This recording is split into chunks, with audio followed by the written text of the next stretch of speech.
on your Wednesday. Right now, we are joined by Chris Hune, the CEO of Columbus Landmarks. Thanks so much for coming in. Thanks for having me back. Happy to have you back. Yes, it's great to be back. Well, we first had you on back in May, and that was because the endangered sites list just came out. And now you're back because there's a special tour happening this week. Can you tell us a little bit about it? Yeah, on Friday, August 7th, we're going to have a bus tour so people can see these sites up close and personal. We have been doing this for about 5 years. We've actually had the endangered properties list since 2014, but we decided that people really wanted to get a better look at some of these locations, so we started this bus tour, and so this Friday is this year's event. And, you know, over the years, Columbus has lost so many very, ornate pieces of architecture. The Columbus State Hospital was torn down. So many of the mansions are gone. Why is it so important to do these tours and highlight what's still there and what's in danger? Yeah. So, I mean, we're here to bring awareness to all of these sites. Once a property is gone, it's gone. And then the history is lost. And there's some neighborhoods where, all of a sudden a piece of property that has been there for decades, sometimes even a century or more, once that piece of property is gone, the history is gone. The memories of it is gone for the most part. So we're here to try to protect that at all costs. Well, I shouldn't say all costs, but as best as we can advocate for it. So, we're here to make sure that people are just aware of these, because there's also ways to repurpose some of these buildings. There's a lot of the schools and we have 2 schools on our list this year.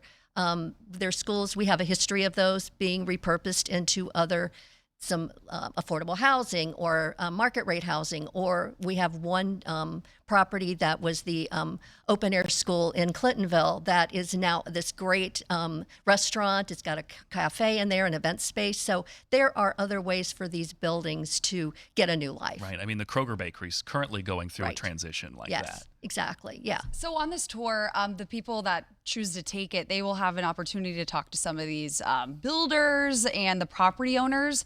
Why was it important for these people going on this journey with you guys to have these kinds of interactions and conversations with the property owners? Well, I think they want to have a better understanding as to what's going on. A lot of, they are in people's neighborhoods. If the building goes away, that impacts that neighborhood. So we don't have a lot. I will clarify. We don't have too many of the owners who are going to be on this tour. We do reach out to them. This year, you have the Columbus City Schools, and we also have the City of Columbus. So they had declined to be a part of that, but for various reasons. But we do have a couple of them where, if not the owner, some people in that neighborhood who are advocating for the properties are going to be on site to talk about the history, what they have done, how they're advocating within their own neighborhoods to save these properties. So. And you talk about some of the Columbus City Schools that are now vacant. Yeah. The one that stands out to me that I find is a beautiful building is the one that's there. You can see it off 70, but it's there off Mooberry. That's one of them that they've closed. Right. Through these efforts, have any of these endangered properties over the years managed to be saved? Yes. So if you go on our website, we actually have documented since 2014 all of the locations that have been on the endangered properties list. And there's well over 100. We probably have 25% have been saved.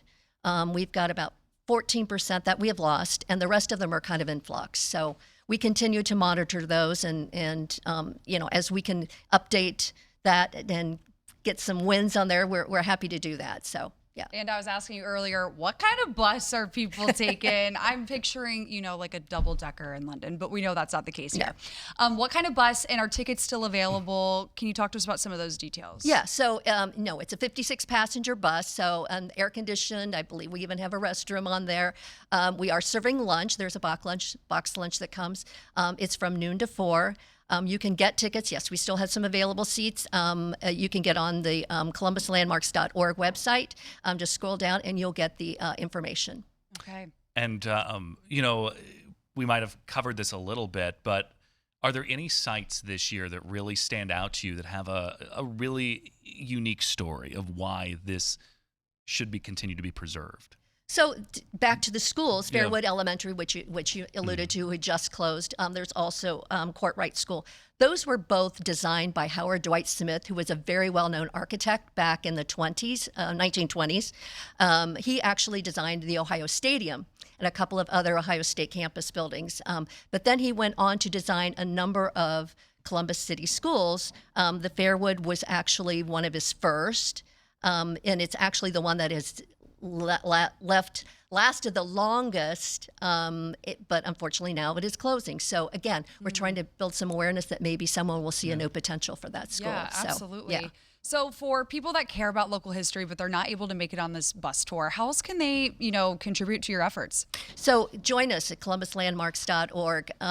We serve as a resource constantly, whether you're renovating an older property, if you want some information about how can a home get on the National Register. We're here to be your resource for all of those items. And we constantly have events during the year. So if you stay tuned to our website, we are constantly promoting those efforts. So, All right. Awesome. Yeah. Chris, thanks so much.